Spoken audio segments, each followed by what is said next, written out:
அனைவருக்கும் வணக்கம். இன்றைக்கு நாம் பார்க்க போவது ஏற்கனவே நம்ம கரப்பான் பூச்சி கட்சியுடைய போராட்டத்தை பற்றி ஒரு காணொளி வெளியிட்டிருந்தோம். அந்த காணொளியில் அந்த கட்சியினுடைய தலைவர், காக்ரோச் ஜனதா பார்ட்டியினுடைய தலைவர், அவர் இப்போ அமெரிக்க பல்கலைக்கழகத்தில் படிச்சுட்டு இருந்தார். அவர் புறப்பட்டு இந்த போராட்டத்துக்கு வராருன்னு சொல்லியிருந்தோம். அது போலவே இன்னைக்கு காலையில் அவர் 8 மணிக்கெலாம் டெல்லி ஏர்போர்ட்டில் வந்து இறங்கிட்டார். அவர் இறங்கியவுடன் கைது செய்யப்படுவார் என்று எதிர்பார்க்கப்பட்ட நிலையில் அப்படியெல்லாம் அவர் கைது செய்யப்படவில்லை. நாம என்ன நேற்று கிடைத்த தகவல்படி என்ன சொல்லியிருந்தோம்னா, இந்த கரப்பான்பூச்சி கட்சி தலைவர் தான் ஏர்போர்ட்டுக்கு வரும்போதே அங்கே திரளா எல்லாரும் வரணும் அப்படின்னு கேட்டுக்கிட்டாரு. அது காரணம் அங்கேயே கைது செய்யப்படலாம் என்ற அச்சம் அவருக்கு இருந்தது. ஆனால் இடையில அவருக்கு கிடைத்த தகவல்படி அவர் கைது செய்யப்படுவதற்கான வாய்ப்பில்லை அப்படிங்கிற செய்தி கிடைத்தவுடன் அவர் யாரும் ஏர்போர்ட்டுக்கு வர வேண்டாம், எல்லாரும் நேரடியாக ஜந்தர் மந்தர், அதாவது இந்த போராட்டம் நடக்கக்கூடிய பகுதிக்கு வந்துருங்க என்று குறிப்பிட்டார். அவர் வந்து இறங்கியவுடன் அவருடைய செய்தி தொடர்பாளர்கள் மற்றும் முக்கிய நிர்வாகிகள் அவரை டெல்லி ஏர்போர்ட்டில் வரவேற்று அழைத்து சென்றார்கள். அவர் உடனடியாக நேரடியாகவே வேறெங்கும் செல்வதற்கு முன்னால் நேரடியாகவே காவல் நிலையத்திற்கு சென்று அனுமதி கடிதத்தை சமர்ப்பித்தார். அவருக்கு அனுமதி வழங்கப்பட்டிருக்கிறது. அதாவது டெல்லி ஜந்தர் மந்தரில் அமைதியாக போராட்டம் நடத்துவதற்கு அனுமதி வழங்கப்பட்டிருக்கிறது. நீட் தேர்வில் நடைபெற்ற குளறுபடிகளை அடித்து அந்த நீட்டு தேர்வு உள்பட மற்ற கல்வித்துறைக்கு பொறுப்பாக இருக்கிற மனிதவளத்துறை அமைச்சர் தர்மேந்திர பிரதான் அந்த பதவியிலிருந்து, கல்வி அமைச்சர் பதவியிலிருந்து ராஜினாமா செய்யும் வரை இந்த போராட்டம் நடக்கும் என்று கரப்பான்பூச்சிக்கு சார்பில் தெரிவிக்கப்பட்டிருந்தது. எனவே அந்த போராட்டத்தை முன்னெடுப்பதற்காக ஒரு கையில் தேசிய கொடியோடும் ஒரு கையில் இந்திய நாட்டினுடைய அரசமைப்பு சட்ட புத்தகத்தையும் ஏந்தி கொண்டு போராட்டத்துக்கு வர வேண்டும் என்று அபிஜித் தீப்கே அமெரிக்காவில் இருந்தபடியே தன்னுடைய வலைதளம் மூலம் வேண்டுகோள் விடுத்திருந்தார். நேற்று முன்தினம் நள்ளிரவு முதல் அவருடைய அனைத்து இணையதளங்களும் முடக்கப்பட்டிருக்கிறது. இன்ஸ்டாகிராமில் தொடங்கி என்னென்ன வழிகளில் அவர் இந்தியாவில் இருப்பவர்களோடு தொடர்பில் இருந்தாரோ அனைத்து இணையதளங்களும் மூடப்பட்டு விட்டன, மத்திய அரசால் முடக்கப்பட்டிருக்கின்றன. அதே போல ஜந்தர் மந்தரில் போராட்டம் நடத்துவதற்கான தொடர்பு நிலையை ஏற்படுத்துவதற்காக அவருடைய தொடர்பாளர்கள் யார் யாரையெல்லாம் அறிவித்திருந்தாரோ அவர்களுடைய காக்ரோச் ஜனதா பார்ட்டியினுடைய முகப்பு தளங்கள் அனைத்துமே மூடப்பட்டு விட்டன, எல்லாம் முடக்கப்பட்டு விட்டது சட்ட ரீதியாக. எனவே ஒரு 24 மணி நேரத்தில், அதாவது அவர் அமெரிக்காவில் புறப்பட்ட நேரத்திலிருந்து இந்தியா வரும் வரையில் அவருடைய வருகையை பெரிதாக ஒளிபரப்ப முடியாமல் தெரிவிக்க முடியாத சூழ்நிலையில் அந்த கட்சியினர் இருந்தார்கள். அதே போல தேசிய ஊடகங்கள், குறிப்பாக ஆங்கில ஊடகங்கள் முழுமையாக இவருடைய வருகையை புறக்கணித்திருந்தன. அதை பற்றிய செய்திகளை கூட வெளியிடவில்லை. ஆனால் இன்று காலை அவர் டெல்லிக்கு வந்தவுடன் ஒரு 2-3 நிமிடங்கள் அவரை பற்றிய ஒளிபரப்பு செய்தார்கள். பிறகு போராட்டம் தற்போது தொடங்கி இருக்கிறது. ஜந்தர் மந்தரில் ஆயிரக்கணக்கான இளைஞர்கள் ஏற்கனவே வந்து குவிந்திருக்கிறார்கள். இதில் இன்னொரு குறிப்பிடத்தக்க அம்சம், இடதுசாரி ஆதரவாளர்கள், குறிப்பாக இடதுசாரி கட்சிகளினுடைய மாணவ அமைப்பை சார்ந்தவர்களும் இதில் பெருமளவில் கலந்து கொண்டிருப்பதாக செய்திகள் தெரிவிக்கின்றன. இதெல்லாம் பல்கலைக்கழகத்தில் படிக்கக்கூடிய மாணவர்கள் என்ற வகையில் அந்த பெரும்பான்மையான டெல்லி மற்றும் அதனை சுற்றி இருக்கிற மாநிலங்களில் இருக்கிற பல்கலைக்கழக மாணவர்கள் என்ற வகையில் அனைத்து இடது வலது அல்லாத, அதாவது பாரதிய ஜனதா அல்லாத அனைத்து மாணவ அமைப்புகளை சார்ந்தவர்களும் வந்திருந்தார்கள்.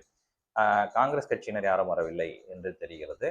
பொதுவாக பொதுமக்கள், குறிப்பாக இளைஞர்கள் அதிக அளவில் திரண்டிருந்தார்கள் என்று சொல்லப்படுகிறது. இப்பொழுது போராட்டம் தொடங்கி நடைபெற்று வருகிறது. டெல்லியின் அனைத்து இடங்களிலும் பாதுகாப்பு பலப்படுத்தப்பட்டுள்ளது. அதாவது 2000 போலீசார் பாராளுமன்ற தெருவிலிருந்து அசோக் சாலை வரையில் நிறுத்தப்பட்டிருக்கிறார்கள். இது இல்லாமல் உத்தரப்பிரதேசம், ஹரியானா போன்ற பகுதிகளில் இருந்து டெல்லி நோக்கி வரும் வாகனங்கள் நுழையக்கூடிய அனைத்து எல்லைகளிலும் போலீசார் குவிக்கப்பட்டு வாகன சோதனை நடத்தப்பட்டு பெருமளவில் வருகிற மாணவர்களை தடுத்து வருவதாகவும் செய்திகள் பரவி வரும் சூழலில் நீதிமன்றத்தை அணுகி இவர்கள் போராட்டத்திற்கான அனுமதியை பெற்றிருப்பதால் வெளிப்படையாக போலீசாரால் அதை தடுக்க முடியவில்லை என்று சொல்லப்படுகிறது. நேரம் செல்ல செல்ல கூட்டம் அதிகரித்து கொண்டே இருக்கிறது. காலையில் போராட்டம் நடத்தக்கூடிய பகுதியில் வெறும் 100 பேர் 200 பேர் என்ற அளவில் இருந்த நிலையில் தற்போது 500 1000 என்று அதிகரித்து ஒரு 5000க்கும் மேற்பட்ட மாணவர்கள் அங்கே கூடியிருக்கிறார்கள். இது இல்லாமல் டெல்லியின் மத்திய பகுதியில் தன்னிச்சையாக காக்ரோச் ஜனதா பார்ட்டியை சார்ந்தவர்கள் ஆர்ப்பாட்டத்தில் ஈடுபட்டு வருகிறார்கள். இப்படி இந்த போராட்டத்தின் வீச்சு அதிகரித்து கொண்டிருக்கும் நிலையில் இது பற்றிய செய்திகளை ஊடகங்கள் ஏன் ஒளிபரப்பவில்லை என்று அந்த மாணவர் அமைப்பினர் கேட்டுக்கொண்டு இருக்கிறார்கள். இருந்தாலும் அவர்கள் இணையதள வழியாக இந்த செய்தியை பரப்பி கொண்டுதான் இருக்கிறார்கள். பல்வேறு பெயர்களில், மாற்று பெயர்களில் இருக்கிற அவர்களுடைய இயக்க கோட்பாடுகளை தாங்கி பிடிக்கிற மற்ற இணையதளங்கள் வாயிலாக இந்த செய்திகளை அவர்கள் சேர்த்திருக்கிறார்கள் என்று சொல்லப்படுகிறது.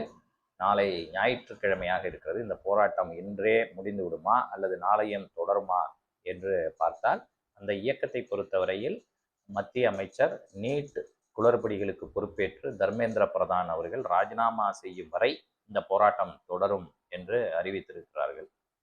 என்ன நடக்கிறது என்பதை நாம் கூர்ந்து பார்க்க வேண்டும்.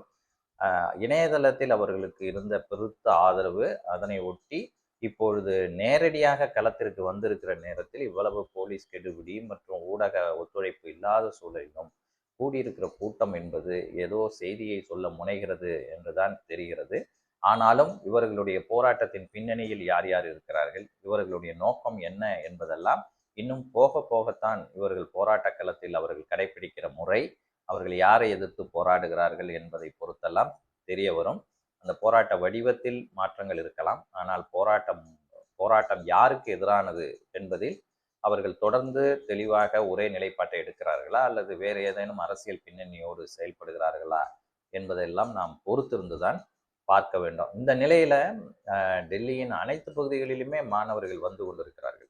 இளைஞர்கள், பெரும்பாலும் பல்கலைக்கழக மாணவர்கள் அதிக அளவில் வருவதாக செய்திகள் தெரிவித்த நேரத்தில், பள்ளிக்கூட முடித்து இப்பொழுது கல்லூரியில் சேர இருக்கிற மாணவர்களும், ஏனென்றால் அவர்கள்தான் நீட் தேர்வில் பெருமளவில் பாதிக்கப்பட்டிருக்கிறார்கள்.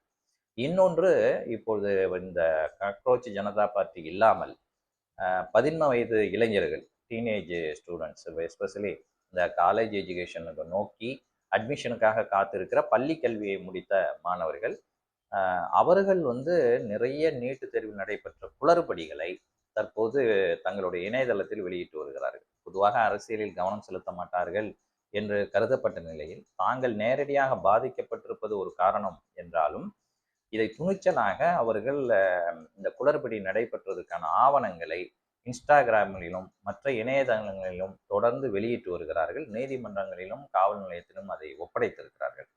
ஒரு 17 வயது நிரம்பிய மாணவர் கூட தனக்கு நேர்ந்த அந்த தான் தேர்வு எழுதியதும் வந்த மதிப்பெண்களும் மாறி இருப்பதாக அவர் கொண்டு போய் கொடுத்திருக்கிற ஆவணங்கள் இப்பொழுது பெரும் பேசு பொருளாக இந்தியா முழுவதும் பேசப்படுகிறது.